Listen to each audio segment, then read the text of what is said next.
changing who I am. I'm making a new plan, rearranging my life, and I won't look back ever again. Yeah. You ain't see me activated. You better hope that you never see me agitated. I think about my actions, plan them out, evaluated. That's how I end up on the top, man, I'm calculated. My mind's a weapon, my body is the engine. I'm never second guessing, I just do what I was destined. Cause I feel I got the blessing. Persistence and obsession, that's how you keep progressing.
Boa noite a todos e a todas, especialmente a você, historiador, pelo seu dia. É com grande entusiasmo que convidamos vocês a participar, né, desta live em celebração ao Dia do Historiador. Durante esta noite, nós mergulharemos aí nas profundezas do passado, homenageando aqueles que desvendam os mistérios das eras passadas, nos permitem compreender melhor o presente. Os nossos historiadores são verdadeiros arqueólogos das narrativas humanas, escavando documentos, traçando conexões e trazendo à tona aí as histórias que moldaram nossa sociedade. Suas pesquisas minuciosas e dedicação incansável merecem ser celebradas e reconhecidas neste dia. Nessa live especial, teremos o privilégio de contar com a presença de historiadores da linha 1 do PPGH, Cultura e Cidades, acadêmicos e apaixonados por história que compartilharão insights fascinantes sobre o papel da disciplina na nossa compreensão de mundo. Juntos, nós exploraremos aí os desafios enfrentados por esses estudiosos num processo de reconstrução do passado e sua relevância contínua em nossa vida cotidiana. Falaremos um pouco sobre os grandes historiadores, a formação dos graduandos, perspectivas de mercado de trabalho e a importância dos grupos de pesquisa. Essa transmissão está sendo realizada de forma simultânea pelo canal do PPGH no YouTube, pelo canal do Grupo Pesquisa GIDES e pelo canal também do Grupo de Estudos, Pesquisa e Política e História Literária.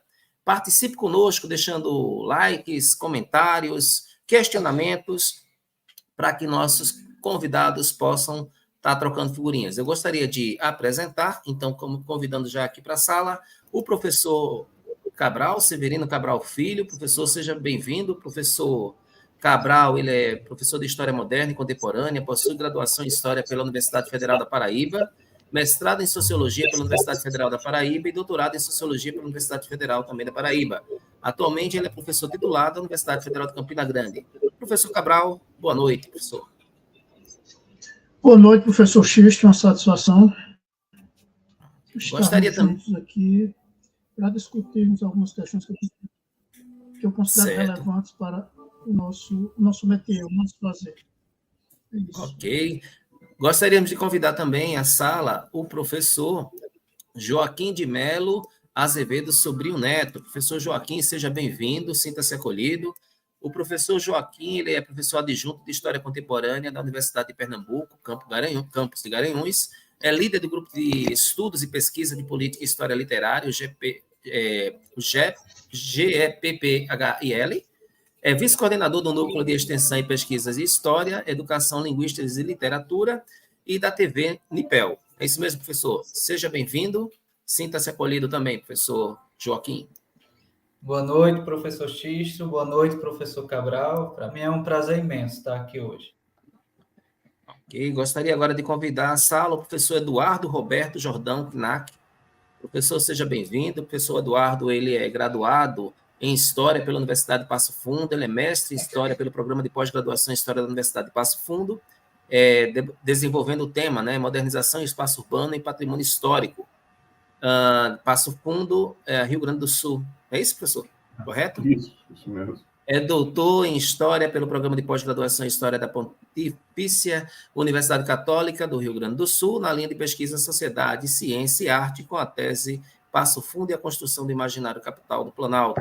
Professor, seja bem-vindo, sinta-se também acolhido nesse encontro, né, que a gente marca aí a celebração do Dia do Historiador. Eu quero agradecer aos colegas, né, eu tenho a honra de fazer parte da linha 1, né, que tem vários historiadores, vários pesquisadores também que não são formados em História, mas estão colaborando conosco com o tema Cidade e Cultura. E para você que está online, eu já queria desejar que, se você é formado em História, está se formando, é professor, então, meus parabéns, extensivo a você, mas caso você seja apenas um navegante que gosta de informação, então já de imediato sinta-se também acolhido, fique à vontade. Quero saudar aqui a Maria Santos e a Adriana Marcelo, que já estão por aqui, além de outros que ainda não se pronunciaram. Bom, colegas, eu vou explicar rapidamente para as pessoas que estão acompanhando e que vão acompanhar depois offline, como vai ser basicamente a metodologia, tá? Vão ser praticamente 4 blocos, desenvolvidos em torno de 1 hora. O primeiro bloco vem uma apresentação inicial, onde eu gostaria que vocês falassem um pouco sobre a trajetória de vocês, enfatizando aí quem foi o historiador ou a referência que mais contribuiu ou que ainda contribui no seu exercício enquanto profissional, tá certo? Depois vamos ter uns 3 blocos seguidos, né, de até 10 minutos, e aí a gente conclui com as considerações finais. Nesse meio tempo, você que está participando online, feito Júlio Campos, que acabou de chegar por aqui, pode estar participando, deixando aí seus comentários e suas dúvidas. Pode ser assim, colegas? Então, vamos utilizar um termo que eu ouvi tanto acompanhando o Congresso ultimamente, pela ordem. Vamos começar aqui da esquerda para a direita aqui com o professor Cabral. Certo, professor? Então, temos aí, professor, 5 minutos, passando para o senhor falar um pouco sobre a sua trajetória, quem é o professor Cabral, e quem foi o historiador que mais impactou na sua formação.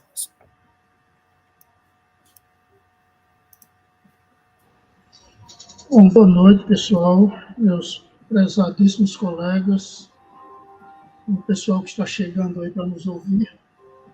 Bom, eu nasci em Cajazeiras, no sertão paraibano, estudei escola pública a vida inteira, me graduei em História entre 1982 e 1986, no 5º campus da então UFPB. O primeiro grande historiador que eu li integralmente foi Caio Prado Júnior, que me deu assim uma vontade muito grande de trabalhar com história. Bom, e depois comecei a trabalhar como professor em 1990 no estado do Rio Grande do Norte. Em 1992 fui fazer o mestrado, fiz concurso aqui para a Universidade Federal de Campina Grande, campus de Campina Grande, fui aprovado, fui contratado em 1995, concluí meu mestrado em 1997, em 2003 saí para o doutorado, voltei em 2007. Então, veja, evidentemente, nesse périplo acadêmico, intelectual, eu me deparei, evidentemente, com grandes pensadores, apesar de eu ter feito tanto mestrado como doutorado em sociologia, e nas 2 bancas houve professores que me cobraram mais sociologia do que história nos meus trabalhos, né? Então, depois que conheci os historiadores da chamada Escola Histórica, Christopher Hill, Raymond Williams, então esse pessoal me influenciou muito, né? essa coisa da história vista de baixo, de Cajazeiras. No doutorado, eu já tive uma discussão mais voltada para uma história com bem, né? Então, eu dialoguei com historiadores da escola francesa, né? Da escola dos Annales, e mais recentemente, nesse trabalho que eu escrevi para progredir para a titularidade, eu fiz um trabalho sobre o abastecimento de água em Campina Grande a partir do sistema do Queirão, levando em consideração a construção da Sanesa, né? Então, na minha tese de doutorado, eu fiz um trabalho cujo ponto de partida foram imagens fotográficas, né? Então,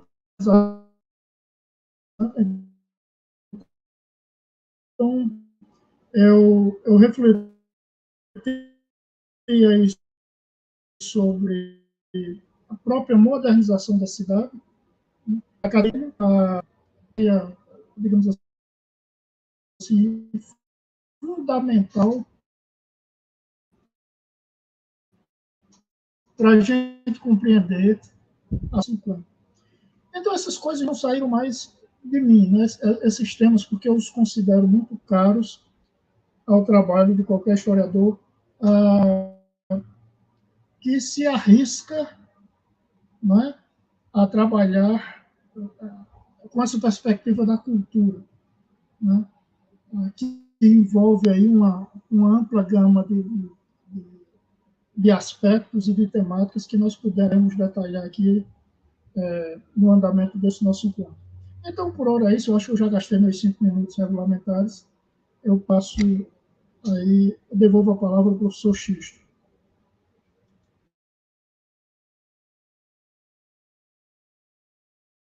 Está silencioso, Xisto. O telefone está desligado, Xisto. Eu sempre faço isso. Eu sempre deixo o áudio desligado. Quero agradecer, Cabral, mais uma vez. Eu já vou passar a palavra para o professor Joaquim. Seja bem-vindo, Joaquim, mais uma vez. Boa noite.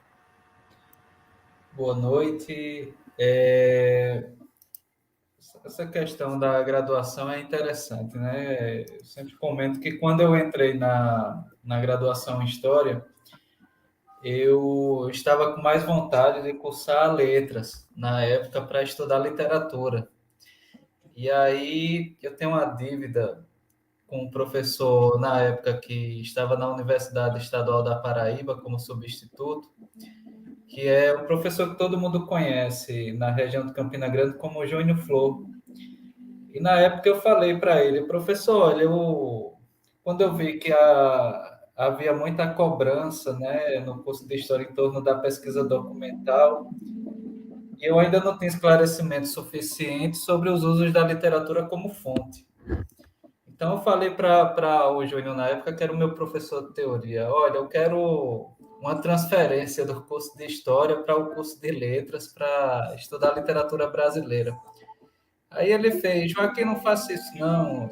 Leia um livro chamado Literatura como Missão, do Nicolau Sevchenko.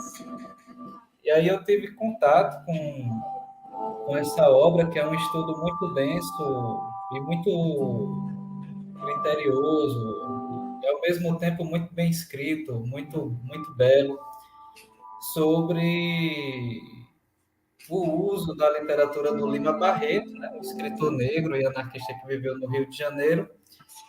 É um estudo em torno da literatura do Lima Barreto e do Euclides da Cunha, né, que dá o testemunho dele também sobre a Guerra de Canudos, aqui no sertão nordestino. E, para mim, abriu muitos horizontes, né? Eu realmente vi que o historiador pode se apropriar de elementos da crítica literária, pode avançar, né? Pode trazer muita coisa nova sobre esses estudos da linguagem, estudos da literatura, Então, foi a partir dessa leitura que eu me encontrei, né, como um historiador que, desde a graduação, venho estudando a literatura como fonte. Fiz o TCC na época sobre o Lima Barreto, né, que é aquela discussão bem básica. Aí fiz o mestrado, sou aluno egresso do PPGH da UFCG. Tive a honra de ser orientado no mestrado pelo professor Gervásio Batista Aranha, e foi uma pesquisa na linha Cultura e Cidade sobre as crônicas do Lima Barreto como testemunhos e como representações do cotidiano nos subúrbios, né? Eu explorei um pouco essa outra face da Belle Époque, da Bela Época, né? Sempre mostrando o lado dos subúrbios, da exclusão social, da repressão aos costumes populares por parte do poder oficial na época. E no doutorado, eu vi que foi o momento de dar um passo maior, né, de aprofundar mais as leituras em torno da obra do Lima Barreto, que é uma produção, apesar dele ter vivido muito pouco tempo, até os 40 anos de idade só, ele deixa uma obra muito vasta. Então, eu fiz a seleção do doutorado na Universidade Federal de Santa Catarina, né? Fiquei por lá de 2011 a 2015 e fiz um tipo de biografia intelectual do Lima Barreto, vendo principalmente a influência do modernismo francês na escrita do Lima Barreto e a influência também do modernismo russo. O Lima Barreto foi um grande leitor de Tolstói, de Dostoiévski. Então, eu usei muito o catálogo da biblioteca dele como fonte, né, as leituras que ele fez na época. E, resumindo, é isso, né? Estou como professor de Teoria da História Contemporânea aqui na UPE Campus Garanhuns, né? E, basicamente, essa é a síntese da minha trajetória.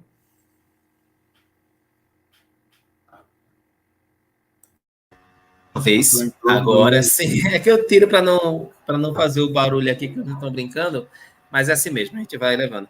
Obrigado, Joaquim. Eu quero.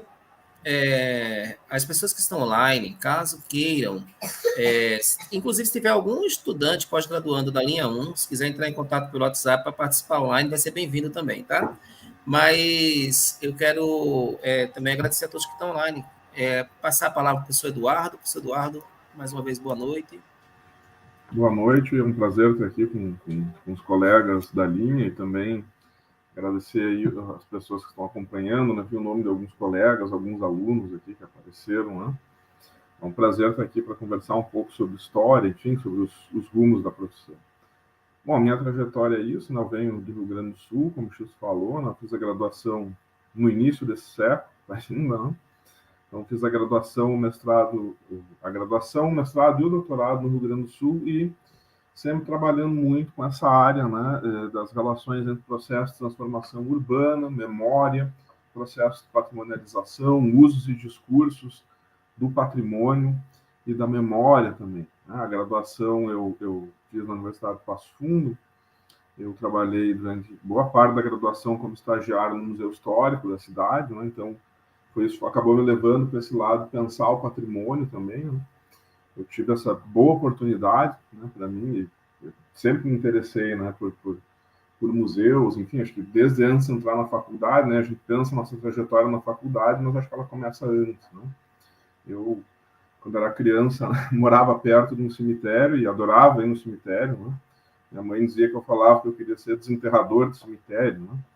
Eu sempre gostei muito do passado, assim, sempre tive esse gosto, eu gostava do museu, conheci o museu da cidade antes de entrar na graduação, aí tive a oportunidade depois na graduação de fazer estágio lá. Isso acabou me levando, obviamente, para essas questões, para essa dimensão da memória urbana, do patrimônio, né? Então isso resultou no meu mestrado, resultou também no meu doutorado nessa área, né? Então, enfim, eu penso que talvez os pontos que nós botamos para debater aqui, falar dos grandes historiadores, sejam mais difíceis, né? Porque são muitos que a gente vai lendo, né? E creio que também, né, a gente vai sendo seduzido por pensadores, né, e por intelectuais nas diferentes fases da nossa vida, aí, nos diferentes trabalhos que a gente faz, né? Bom, então eu fiz a graduação toda no Rio Grande do Sul, né, entre Passo Fundo, minha cidade natal, Porto Alegre depois. Trabalhei no Rio Grande do Sul também, né, em 2 universidades, como professor substituto, enfim, antes de vir para cá. Trabalhei no Mato Grosso também, enfim, né, quase sempre meu trabalho como professor, por força das circunstâncias, né, ele foi sempre indo para a área do ensino, né, para a área também da metodologia da pesquisa, do ensino, que foi o concurso que eu fiz aqui na UFCG. Né. Então, depois de rodar muito, né, ali pelo próprio Rio Grande do Sul, Passo Fundo, Porto Alegre, Pelotas, Mato Grosso, tive a oportunidade de fazer o sanduíche durante o doutorado também, né, o estágio fora, em Portugal, né, também acabou fechando aí um ciclo de trabalho com memória, com patrimônio, enfim, né.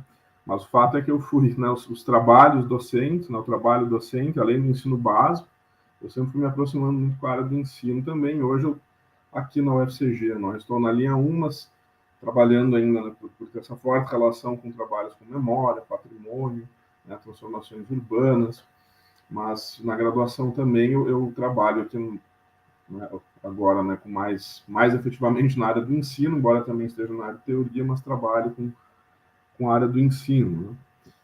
E, bom, aí os historiadores, não é, que como eu disse, acho que essa questão difícil de pensar, para mim são vários, né, mas eu diria, aí, como o Cabral falou, né, Caio Prado Júnior foi o primeiro desses intérpretes do Brasil, o primeiro que eu li, assim, completo, que eu talvez não tenha sido o primeiro, né, mas historiador que eu li, que de fato, né, me atraiu muito, foi o Sérgio Buarque de Holanda, a obra Raízes do Brasil, né, para mim foi marcante nesse sentido. Depois eu li outros trabalhos dele, mas, né, é uma interpretação que eu gostei muito, tanto da escrita, da percepção dele, enfim, né. Sérgio Buarque, e, enfim, talvez porque, né, o nosso historiador, caro colega que faleceu essa semana, José Murilo Carvalho, mas a obra também me veio à mente quando estava pensando nisso, Formação das Almas, né.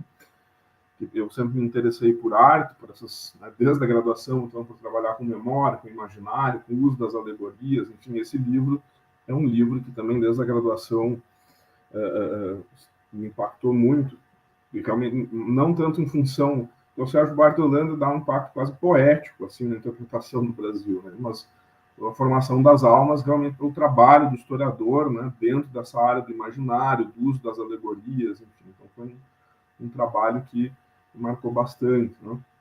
E em relação à área do patrimônio, né, alguns historiadores também marcam a minha trajetória, né, o François Hartog, né, a noção do regime de historicidade, vai muito nessa dimensão de pensar, então, como interpretamos o passado, né, está muito presente na minha tese de doutorado, por exemplo, onde eu trabalhei na relação entre história, memória, comemorações, né, como isso impacta no desenvolvimento da cidade. Então, pensar como, né, os intelectuais, os políticos interpretavam o passado, davam sentido ao passado. Dominique Poulot, né, a História do Patrimônio no Ocidente, também é um livro que eu acho muito bom, que marca também minhas reflexões sobre patrimônio.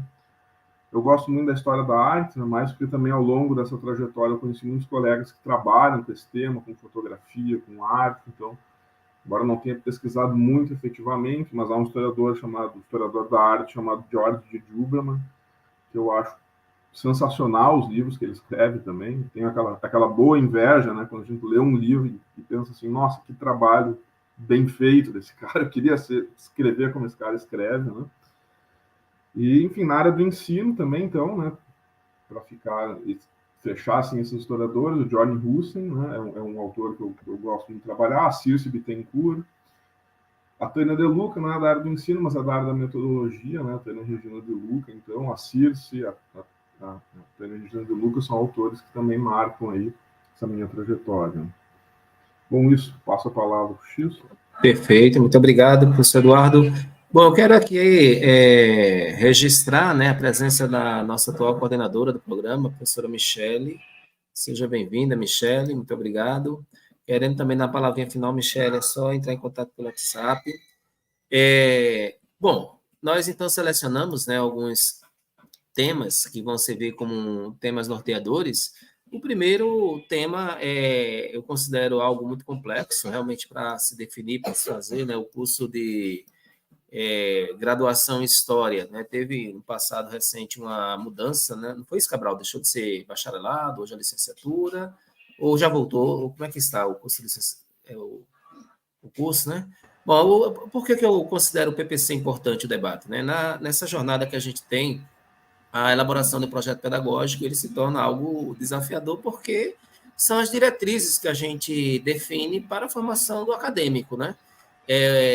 Ocorre aí muitos desafios, fragilidades, a gente tem aí como principal fragilidade, por exemplo, a própria necessidade de atualização e adequação aos novos tempos.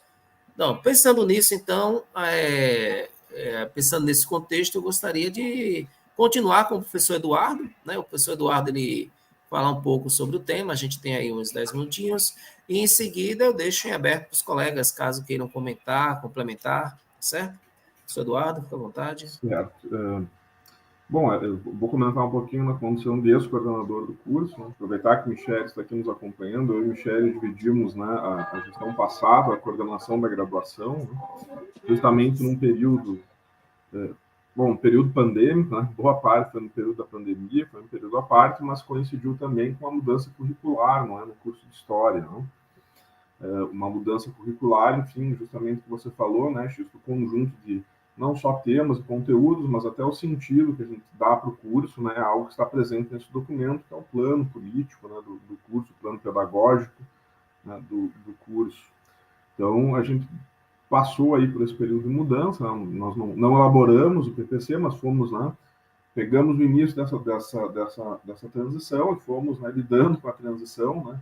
Atualmente nós estamos aí com 2 currículos também, né, ainda, mas isso já está se encaminhando para o fim, né. Então a gente foi lidando com a transição e né, algumas coisas sempre tem que se adaptando, sempre temos que ir revendo, né.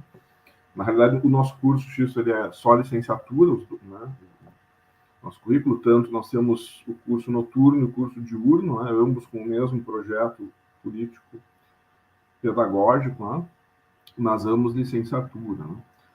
Então, em relação a essas mudanças, né, eu penso que a mudança foi importante aqui em relação ao currículo que se tinha, né, porque, pelo que eu percebi, né, eu cheguei aqui em 2019, né, então, na realidade, eu peguei o fim, né, desse currículo, que era um currículo ainda de 1986, né, então, para mim, houve mudanças bem significativas que tornaram o currículo mais próximo, né, da realidade que nós vivemos hoje, não no sentido da gente ter que se adaptar, enfim, sei lá, mercado de trabalho ou a discursos, né, utilitaristas da história, né? Mas, por exemplo, né, havia uma defasagem muito grande em relação à área do ensino, né? Não havia disciplinas efetivas de estágio supervisionado, agora nós temos 4 estágios, né?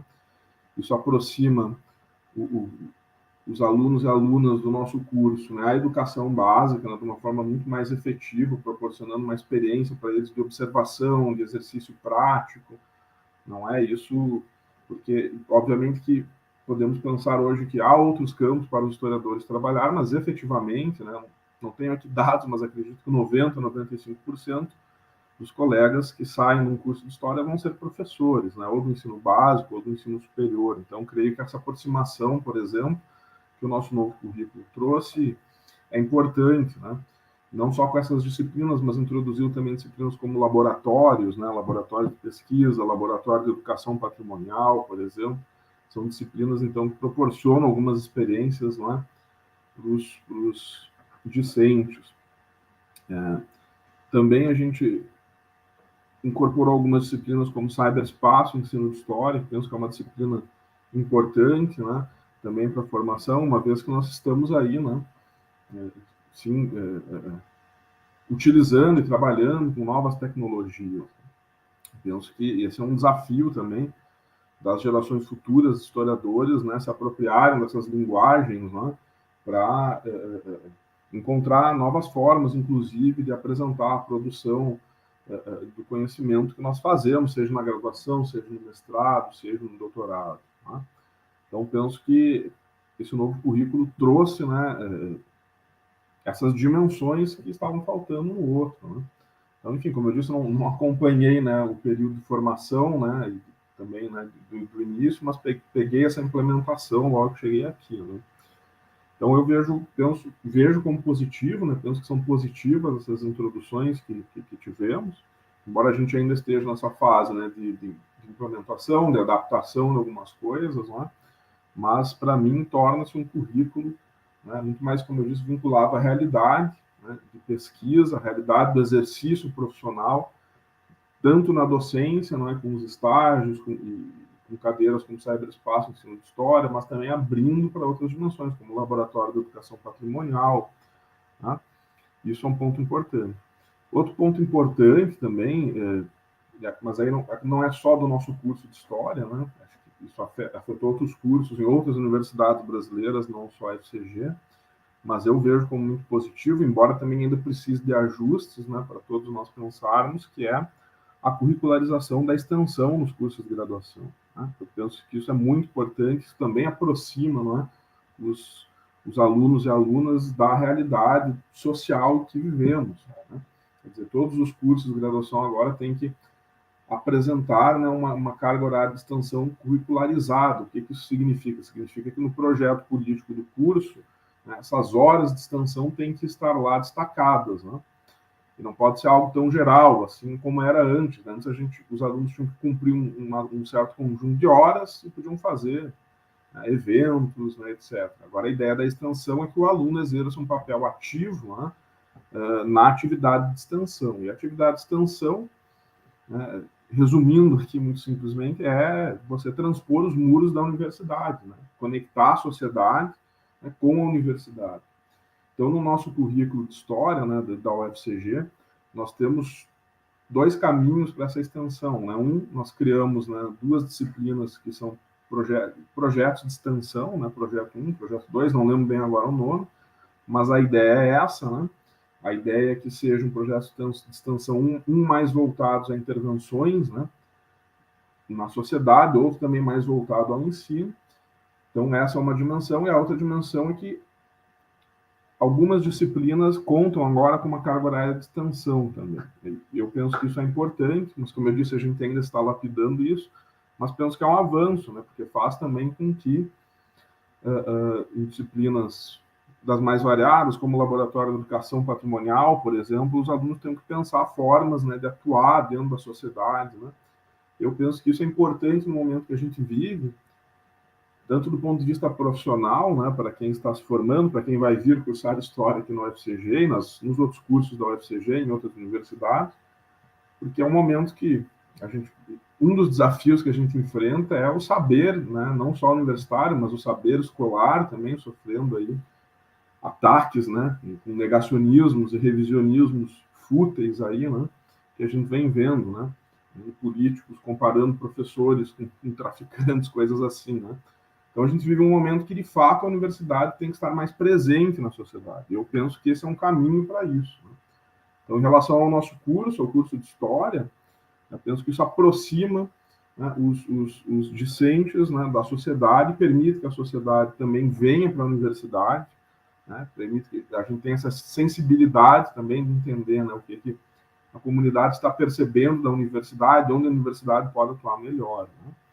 Penso que esse também é um avanço em relação ao currículo anterior, né? Mas, como eu disse, acho que isso também se dá em outros cursos, né? Seria importante também que a gente sentasse todos e pensássemos, né, em conjunto, não só cursos das humanidades ou cursos parceiros, como geografia, ou letras, ou educação, né? Mas, inclusive, outros cursos, né? Pensar políticas de extensão a longo prazo, inclusive.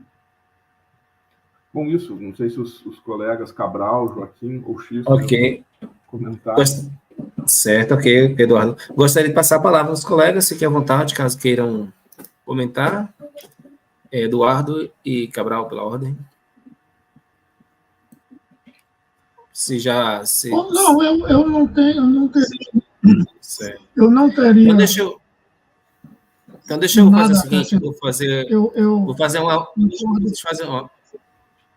uma ponte, Cabral, então. O professor Eduardo, ele fez aí uma retrospectiva, né, das mudanças. Nós passamos também na unidade acadêmica de geografia por mudanças curriculares, né? Tivemos aí 4 anos, né, de um desgoverno que prejudicou bastante os cursos, né, nossos cursos, queria logo nessa linha. Aí, quando a gente olha para o mercado de trabalho, né? Então, a gente, pelo menos na geografia, tem um mercado de trabalho também na área de ensino, mas também tem muita aquela perspectiva de um trabalho mais técnico. E eu queria saber, se você, Cabral, principalmente, né, poderia relatar um pouquinho como foi essa mudança. Os alunos chegam para vocês perguntando sobre uma possibilidade de retorno de um bacharelado ou não, e como você visualiza e repassaria hoje, para quem está agora acompanhando, que está se formando, né, na graduação em História, que está no mestrado, como é que você vislumbra o mercado de trabalho na atual conjuntura para essas pessoas? Como é que você visualiza isso? Veja, X, as disciplinas que eu ministro, História Moderna Ocidental, História Contemporânea 1 e 3, elas, quando os alunos chegam a mim, eles já estão da primeira para a segunda metade do curso.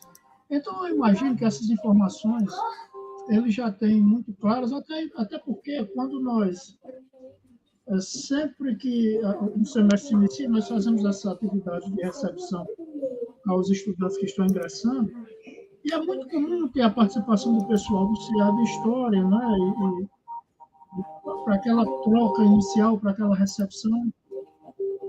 Então, vejam, a gente sabe que nós formamos basicamente alunos para o exercício da docência, né? Porque aqui na nossa experiência, na nossa realidade, quer dizer, a profissão de historiador foi regulamentada há pouco tempo, né? Ela foi regulamentada há muito pouco tempo. Então, tem um som aí de fundo que está me incomodando, Xisto.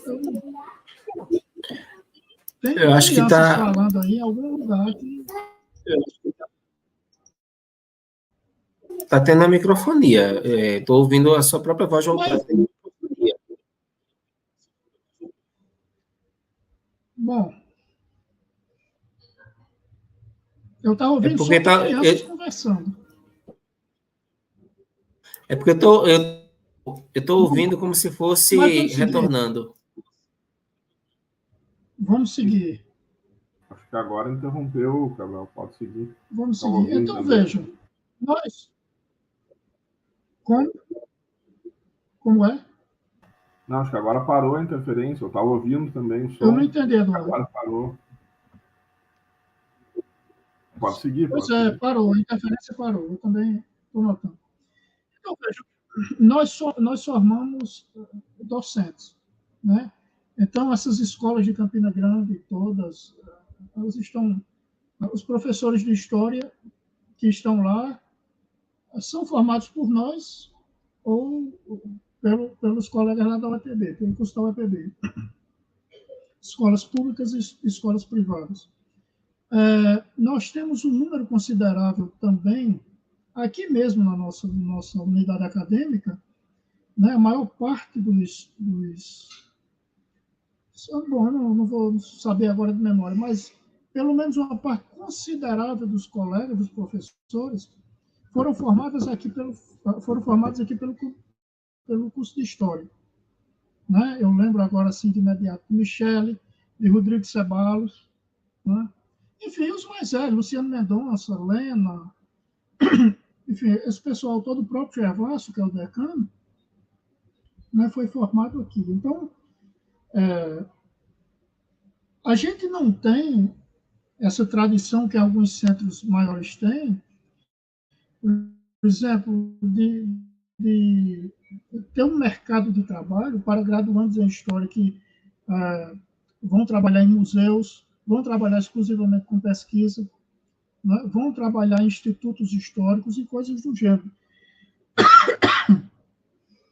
Então, a nossa experiência aqui é em formar pessoas para a docência, né? Então, nesse sentido, Eduardo, eu estou plenamente de acordo com o que você fala, particularmente com relação à extensão, a necessidade da extensão, né, de colocar os nossos alunos em contato, né? Muito embora eu saiba que boa parte dos nossos alunos, não, boa parte mesmo, muito considerável, são pessoas de origem social muito humilde, como eu próprio sou, eu não sei as experiências de vocês, né? Mas alguns colegas mais antigos que eu conheço ali, a origem é de humilde, né? Como vocês sabem, meu pai era um padeiro, né? Aliás, um grande padeiro, diga-se de passagem, tanto é que tornou-se o pão que ele fez, que ele inventou lá em Cajazeiras, tornou-se patrimônio cultural e imaterial do estado da Paraíba, o que muito me orgulha, naturalmente, né? Mas a Luciano Mendonça, o pai dele era sapateiro, o pai de Gervásio marceneiro, o pai de Benjamin, funcionário eletricista, era da CELB, né? Então, as nossas origens sociais são muito humildes. E eu quero crer que da maior parte dos nossos alunos, igualmente. Então, esses alunos vêm de uma experiência, boa parte deles, em que eles têm contato com as dificuldades materiais que uma parcela muito importante da nossa cidade, do nosso estado, do nosso país vive, né? Então, mas de toda maneira é interessante que nós aprofundemos, né, esse trabalho de extensão, né, mas também de pesquisa, né, incentivar os nossos alunos à pesquisa. É uma coisa que eu sempre digo, né, quando eu pego os alunos ali na metade do curso, eu pergunto, olha, né, porque eu já trabalhei com métodos e técnicas da pesquisa 2, que é exatamente o momento da elaboração do projeto, né, a época do bacharelado, e os alunos chegavam lá sem ter ainda um objeto de estudo, sem ter, né, quer dizer, uma coisa um tanto quanto uma situação, uma circunstância de aflição, tanto para eles como para mim, porque eles diziam, professor, o que é que eu faço? Quer dizer, o pessoal terminando o curso, mas sem ter ainda um objeto de estudo, né? E isso sempre me preocupou, né? Porque todos nós já tivemos 19 anos e sabemos como é difícil. A gente entra num curso desses, né? Num curso da área de humanas, onde as possibilidades de emprego são mais restritas, né? E a gente fica assim meio que, né? Eu, pelo menos, eu me convenci que ia ser professor de História na segunda parte do curso, né? Exatamente cursando as disciplinas que eu ministro hoje. Eu tive excelentes professores nessas disciplinas, e foi aí que eu disse, é isso que eu quero para mim, né? Mas a gente tem alunos, a gente percebe que os alunos têm essa direção, têm essa tendência, e até uma capacidade muito grande, né, para isso. Tem alunos que são excelentes escrevendo, excelentes expondo, né, e a gente percebe ali claramente que se aquela pessoa quiser, será um bom professor, né? Mas nós sabemos que há esse problema do mercado de trabalho. Nós sabemos que os professores são muito mal remunerados, né? Nós temos esses problemas todos, né? Mas é aquela coisa, depois que a pessoa entra, não quer mais sair, né? Eu fico muito contente quando eu encontro ex-alunos que estão na docência, no exercício da docência, e me falam da felicidade, né, de estarem trabalhando, né, apesar dos pesares, apesar dos salários serem baixos, quer dizer, mas, se encontram realizando algo que eles gostam de fazer. Isso, para mim, é muito gratificante. Quando eu vejo um aluno passando num concurso para professor, passando numa seleção de mestrado, doutorado, né, então eu fico muito contente. Então, é um problema, realmente, o mercado de trabalho, e não só na nossa área. Nós temos aí gente da tecnologia, engenheiros civis, engenheiros eletricistas, né, em dificuldade, né? Então, o problema do emprego no Brasil é generalizado. No Brasil, não, no mundo, né? É um problema generalizado.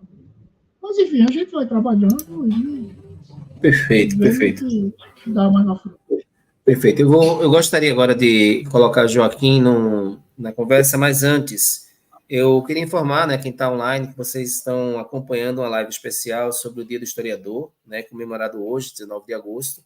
Essa atividade ela vai ser posteriormente também, além de ficar disponível no YouTube, vai também ser disponível no podcast do JITS, para que você possa estar ouvindo, né, enquanto pelo seu podcast preferido. E respondendo aqui a nossa amiga Natália.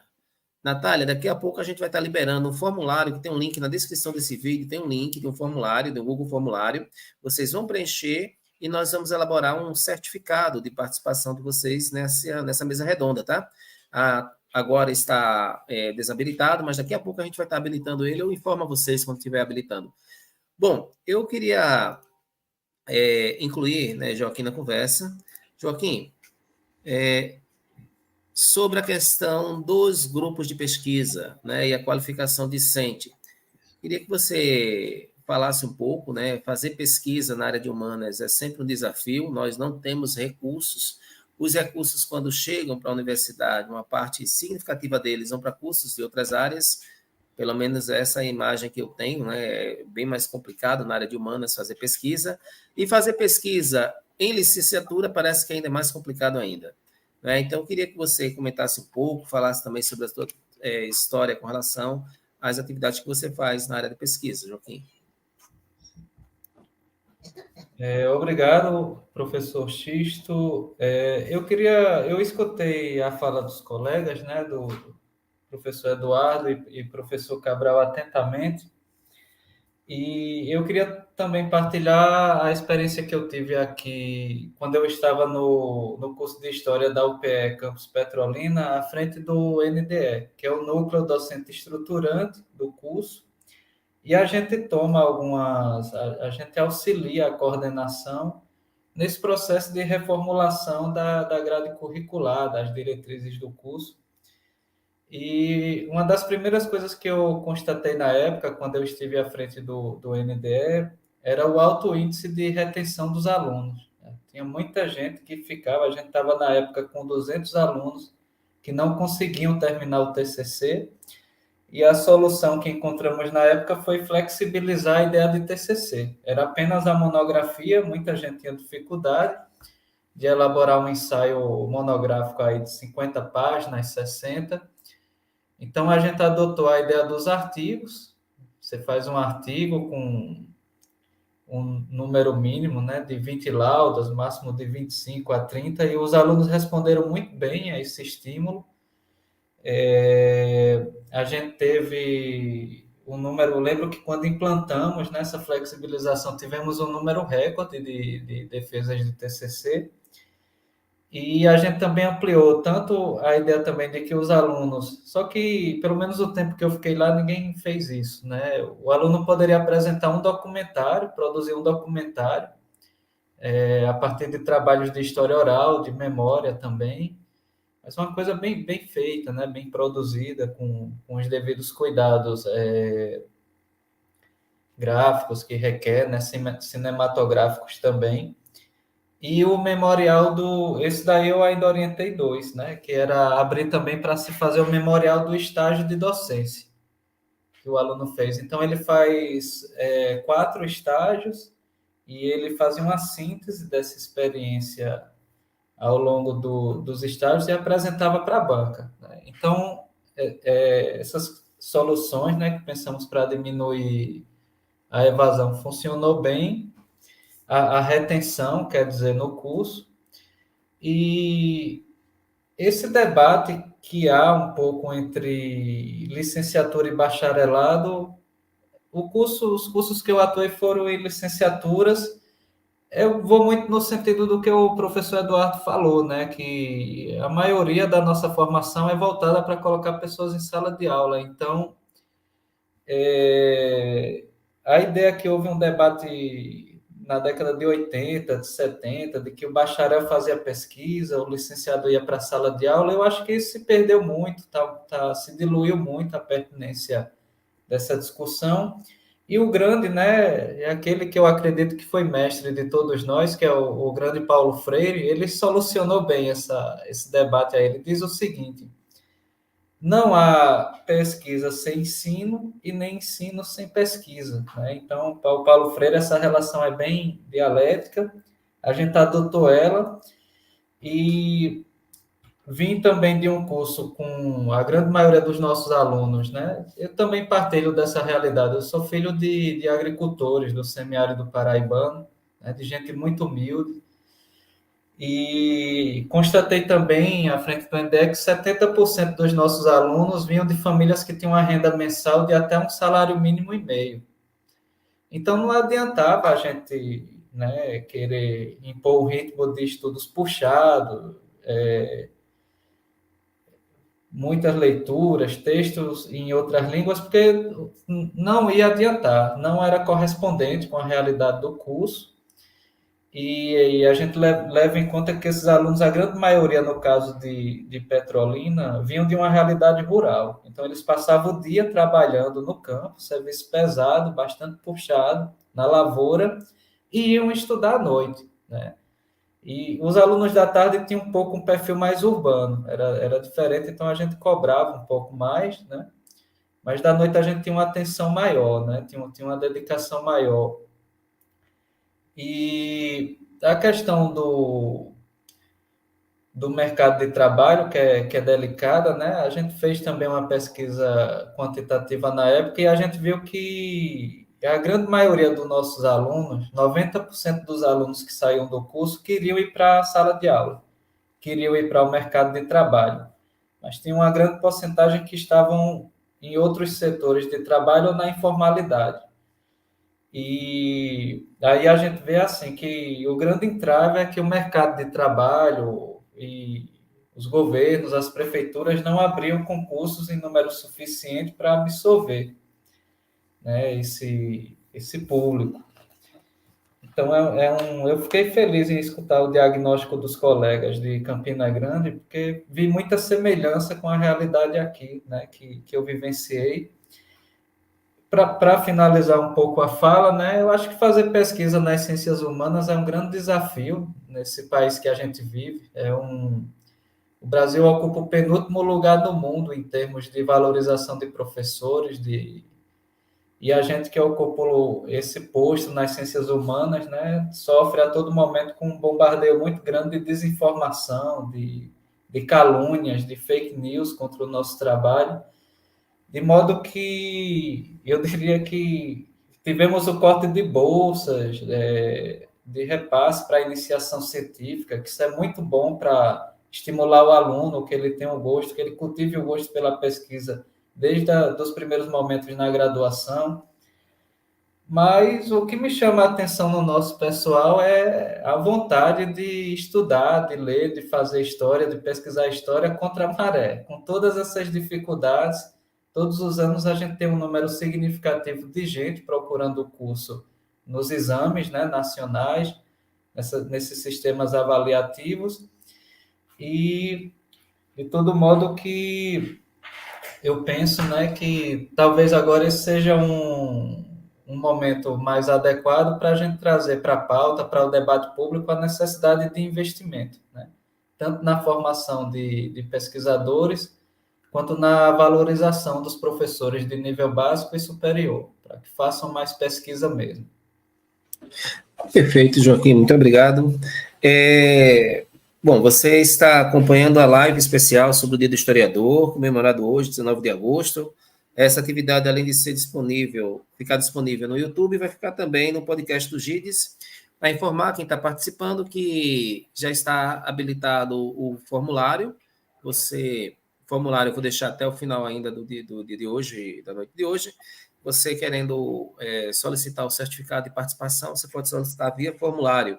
Bom, colegas, são 54 minutos, nós temos o último tópico, tá certo? Que a gente já está 54 minutos de live. O último tópico está relacionado à questão do mestrado, que pode ser que tenha algum colega graduando que esteja aí com a intenção de fazer o processo seletivo, né, que em breve vai estar sendo aberto um novo edital. Nós temos no PPGH 3 linhas de pesquisa, e cada linha tem suas especificidades. Então, é bom vocês, além de verificar o conteúdo, né, o que se propõe a linha, também ver os professores, né, visualizar um pouco a composição da linha. E eu vou colocar você, Cabral, como referência para esse último tópico, né? No sentido de falar um pouco para as pessoas sobre o PPGH, né? O programa porque para quem, só para título de informação, em 2017, eu não sei se foi 2016, 2017, foi no período em que a coordenação estava com o professor antes de... vai me falar a memória dele agora, que ele vai me matar. Mas, enfim, foi um colega nosso do PPGH que pediu para fazer um levantamento, sabe, Cabral? Eu fiz um levantamento da demanda com relação à região. E o programa de história aqui, ele exerce uma centralidade muito importante para a região. Muitas pessoas vêm fazer o mestrado aqui. Então, vou passar a palavra para você, só para conversar um pouco sobre o que é o PPGH, como é a distribuição, né, que você que possivelmente participou aí da origem do programa. Por favor.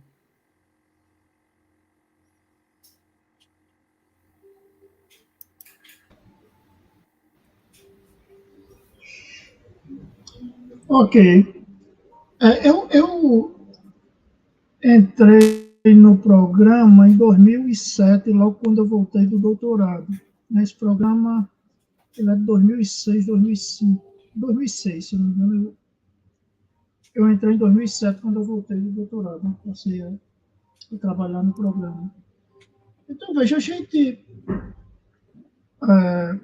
construiu essa linha 1, né? Estávamos lá eu, o professor Gervásio, o professor Clarindo, o professor Fábio Gutenberg, de saudosa memória, o professor Luciano Mendonça e também o professor Celso deu uma contribuição. Bom, havia a linha 1, que era nossa, né? Cultura e cidades, e a linha 2, que era uma linha que o cerne dela era identidades. Cultura e identidades, eu não lembro do título completo, mas era isso.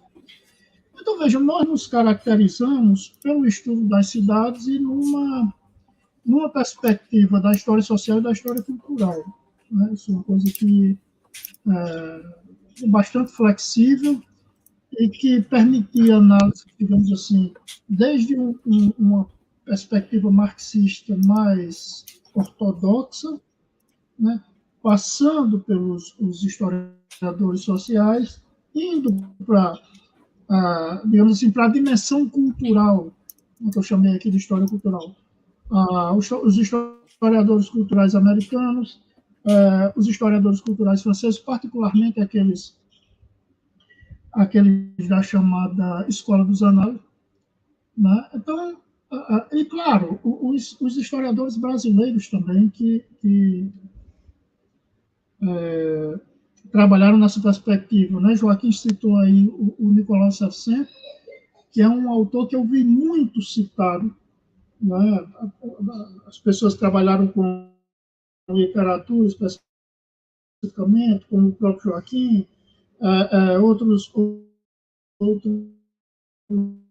mestrandos que trabalham, sempre foi um autor muito lido, assim como Sidney Chaliú, né? E outros. Então, a nossa linha, ela priorizou muito também a história do trabalho. Eu próprio orientei algumas dissertações nesse sentido, né? Notadamente trabalho urbano. Né? Então, a nossa trajetória tem sido essa e eu espero que ela continue, né, sem abrir mão desses princípios, né, da flexibilidade temática, da flexibilidade teórica e metodológica, mas considerando esse cenário mais de fundo, que é exatamente essa preocupação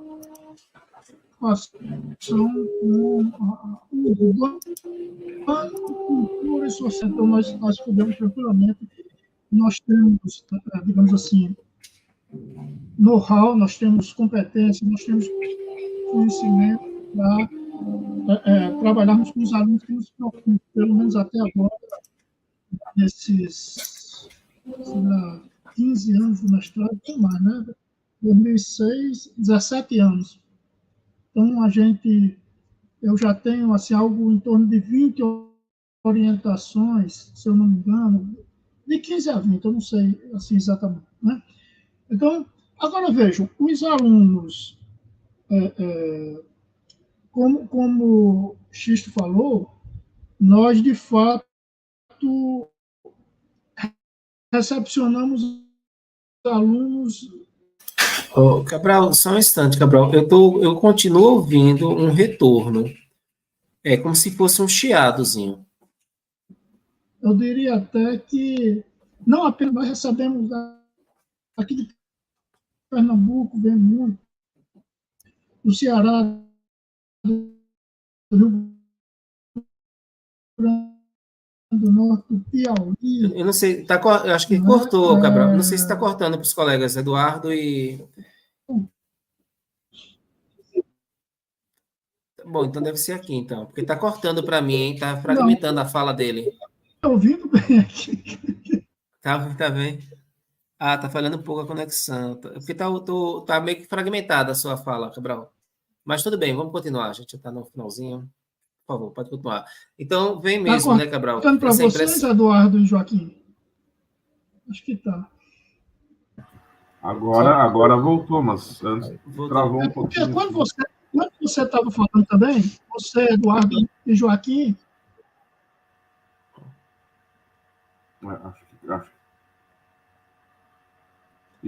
Acho que o Cabral caiu agora. Posso continuar? Pronto, voltou, Cabral. Pode continuar, Cabral, por favor, pode continuar. Voltou? Então, vejam, os alunos que pretendem ingressar no mestrado, em primeiro lugar, eles devem... eu acho que quando o aluno decide, né, entrar no mestrado, ele já tem terminado a graduação, já tem elaborado um TCC, um trabalho de conclusão de curso, tem feito uma monografia ou um artigo, como é no caso. Então, ele não entra verde. Né? Eu imagino que ele venha para o mestrado, ele queira concorrer já com, no mínimo, uma ideia de projeto, uma ideia de pesquisa. Normalmente, os alunos procuram seus orientadores, né, para orientarem no projeto. Agora, é muito importante que as temáticas escolhidas pelos alunos, eles tentem fazer a correlação com aquilo que as linhas de pesquisa, e nós temos 3, né, com aquilo que as linhas de pesquisa oferecem, né, em suas dimensões teóricas e metodológicas.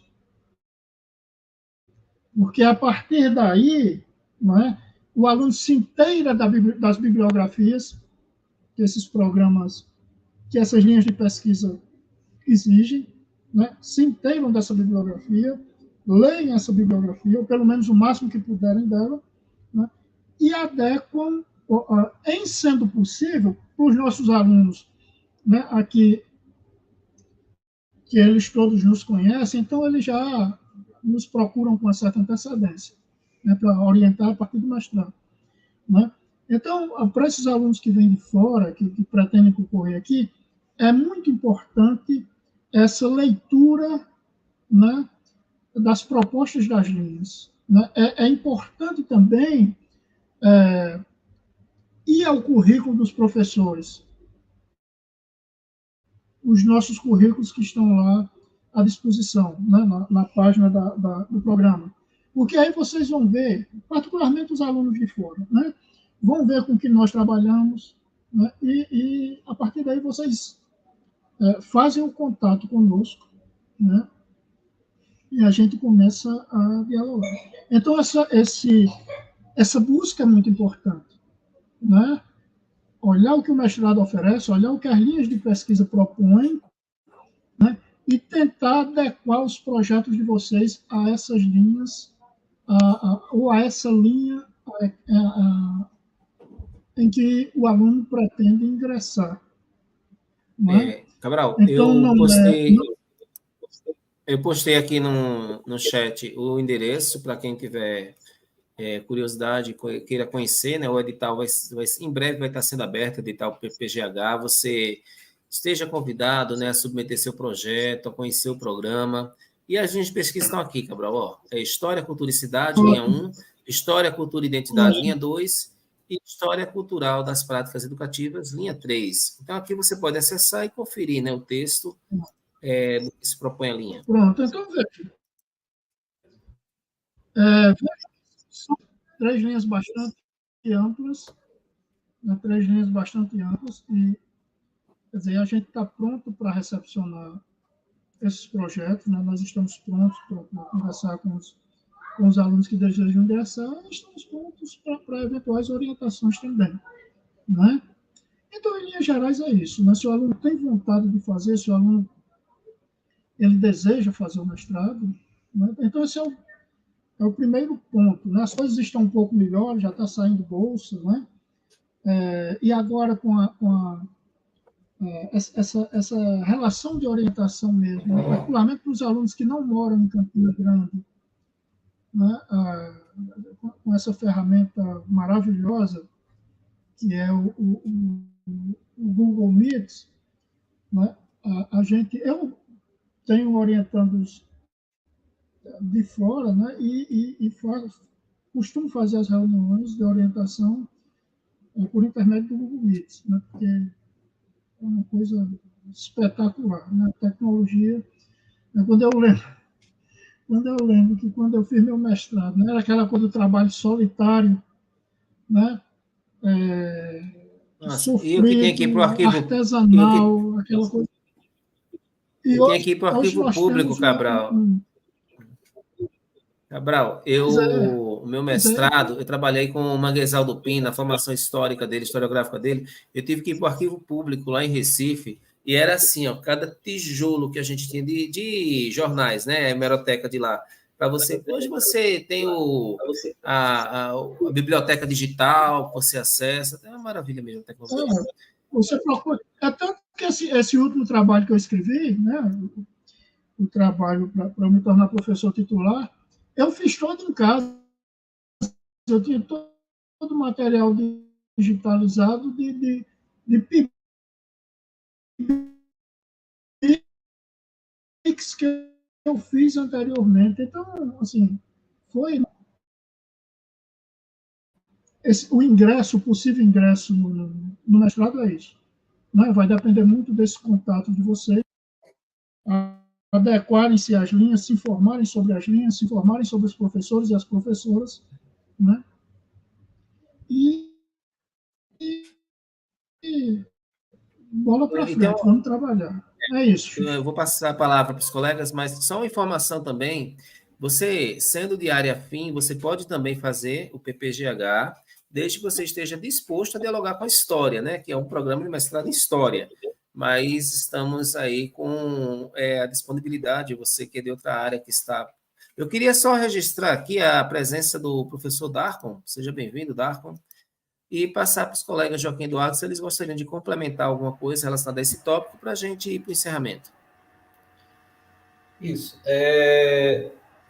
A gente, na linha Cultura e Cidades, tem condições hoje, né, atualmente, de receber candidatos, né, mestrandos, da história e também de áreas afins, né, como a geografia urbana, a antropologia urbana e o urbanismo, mais voltado para a história da arquitetura. Temos professores capacitados que estão que concentram, né, suas pesquisas nessas áreas.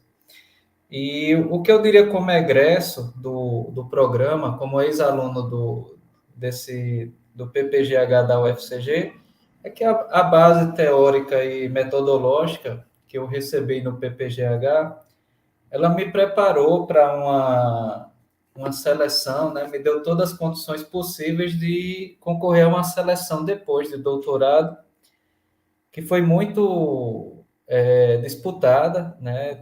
Era muita gente concorrendo, e uma universidade de referência nacional, que é a UFSC.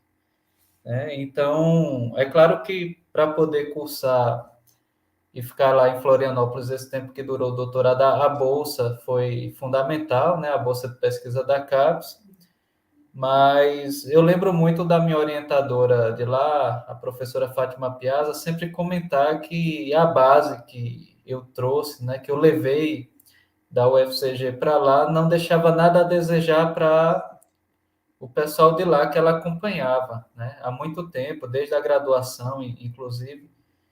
Então, eu digo que nós estamos disponíveis para orientar os projetos, né, para formar mestres com critério e que também deve haver nesse processo todo uma contrapartida também do aluno, né, de se esforçar, de levar a sério os estudos, as leituras, procurar lapidar, né, burilar esse processo de escrita, de criação de um estilo para escrever bem. E é isso. Eu fico por aqui e agradeço desde já essa oportunidade de diálogo e que a gente faça mais encontros, né? Que a gente converse mais vezes. Perfeito, Joaquim, professor Eduardo.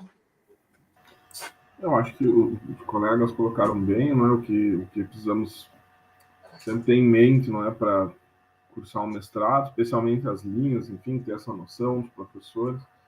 Só para reforçar que penso que o nosso mestrado, né, a gente falava antes em aspectos positivos, né, fragilidades de vir cursar, penso que o nosso mestrado, né, é um dos pontos muito positivos do curso de História da UFCG, né, porque, de fato, como foi apontado aqui, né, ninguém que é milionário ou bilionário vem fazer história, né, todos nós temos, né, trajetórias aí, né, humildes também, e apontar que, de fato, tanto a graduação, especificamente o mestrado, podem mudar as nossas vidas, né.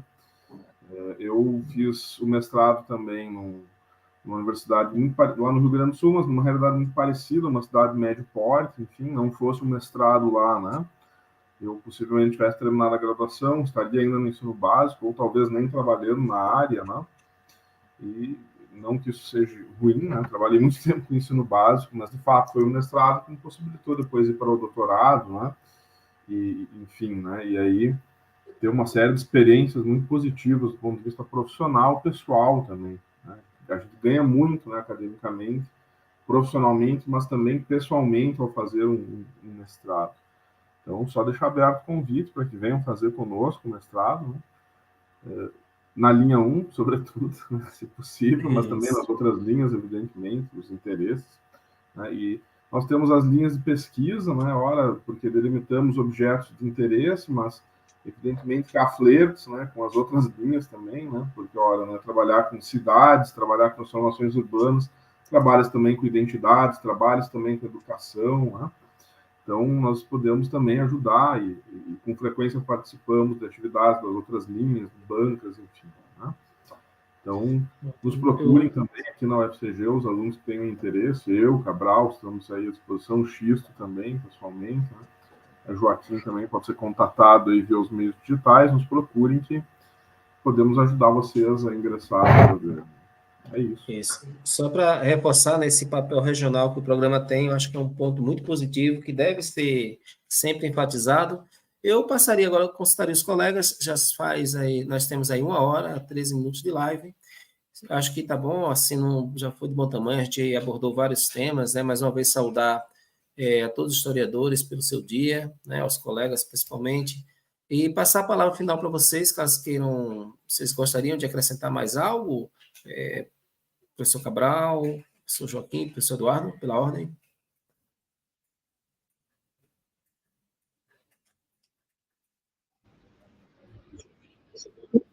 Como diziam os antigos, à guisa de conclusão, eu quero saudar os meus colegas, né, os meus colegas historiadores, né, particularmente os que estão presentes aqui, Joaquim, Eduardo, e aos demais colegas da nossa unidade acadêmica e os nossos colegas historiadores pelo Brasil inteiro.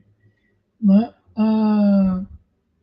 Quero dizer que a aventura da pesquisa e da produção em história é absolutamente gratificante,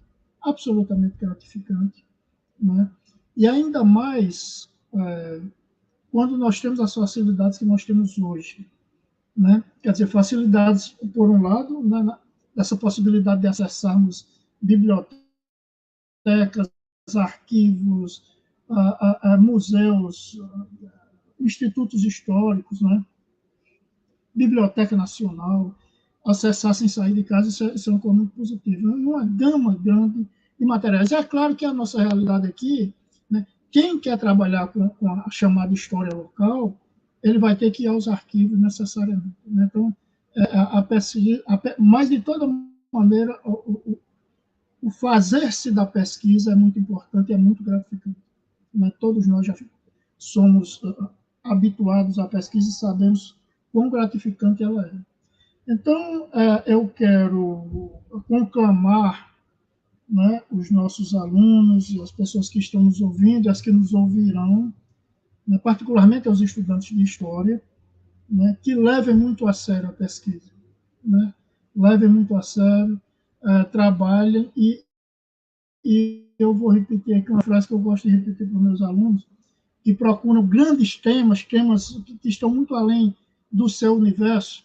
Uma frase atribuída, e me parece que é verdadeira, a Gabriel Garcia Marques: escreva sobre a sua aldeia e você estará escrevendo sobre o mundo. Né? Então, refletir sobre a nossa comunidade, refletir sobre a nossa raiz é, de fato, extremamente importante. É isso, pessoal. Boa noite para todos vocês. Abraço aos colegas e até breve. Professor Joaquim? Bom, eu só queria salientar que foi um prazer imenso estar aqui, né, nessa noite de sábado, em que a gente celebra o Dia do Historiador com os colegas tão dedicados. E, para mim, eu finalizo também dizendo que gostaria muito de receber propostas, né, de projetos de pesquisa na nossa linha, abordando essas relações entre literatura e cidade, né, história, literatura e cidade. E sempre finalizo dizendo, né, que é isso, a gente acreditar na pesquisa, no ensino e na formação de professores, né, com uma bagagem científica sólida para entrar em sala de aula, isso é um ato de resistência, né, nos tempos que nós vivemos. Então, é isso. Um grande abraço a todos e todas que nos ouviram hoje. Perfeito, Joaquim. Professor Eduardo? Bom, primeiro, deixar aqui minhas felicitações aos historiadores e historiadoras, né, especialmente os que nos acompanharam por aqui, e faço minhas as palavras dos colegas. Né? Esperamos todos vocês na nossa linha de pesquisa, enfim, no mestrado, de uma forma geral. Né? Estamos aí para ajudar aqueles que queiram entrar, especificamente na linha 1. Né? Aguardo vocês com trabalhos aí com o Joaquim, mas eu já puxo para, né, as batalhas pela memória, os usos sociais do passado na cidade, os usos do patrimônio material e imaterial. Né?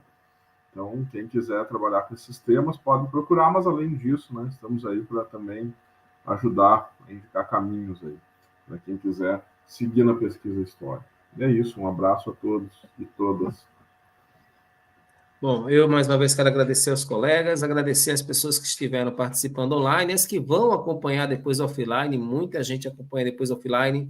Espero que tenham gostado, acho que foi muito informativo.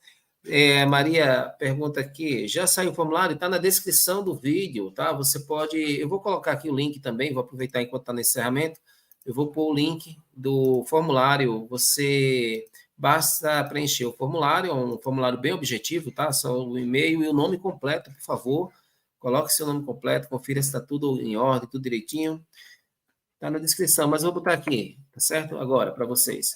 Bom, então, aos colegas eu quero agradecer mais uma vez, e espero poder ter a oportunidade da gente ter reencontros, né? Talvez até mesmo, Joaquim, em especial, a gente traçar um projeto juntos para ver uma sequência, né, de interatividade, de lives, que a gente possa estar levando também para a sociedade, ou dando à sociedade o retorno, né, de tanto investimento que ela faz, como o Cabral bem destacou, né, Cabral, a gente já faz esse papel dentro da universidade, presencialmente, através das pesquisas, através das aulas, E a gente tem esse mecanismo hoje, só para vocês terem uma ideia, o canal do GIDES chega hoje a 14.100 pessoas, né? Então, acho que é uma contribuição que a gente dá em termos de retorno.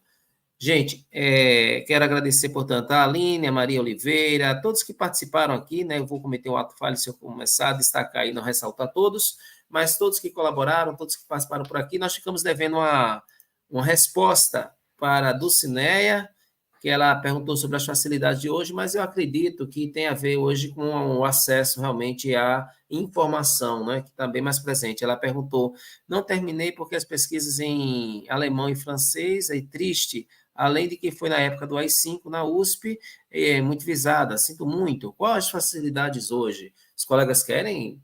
Acho que, em linhas gerais, a gente pontuou, né, a ver com a informação, mas qualquer coisa, gente, olha, tem o professor Cabral, vocês mandem e-mail para ele, tem lá o e-mail dele lá no site, e o professor é super cordial sempre, assim como também Eduardo e Joaquim, eu tenho certeza que eles vão atender vocês, tá bom? Acho que pelo horário, andar da carruagem já tá bom, né? Sábado, nós estamos aí a 21 horas, 18 minutos. Colegas, então, muito obrigado, boa noite, prazer mais uma vez em revê-los. Tchau.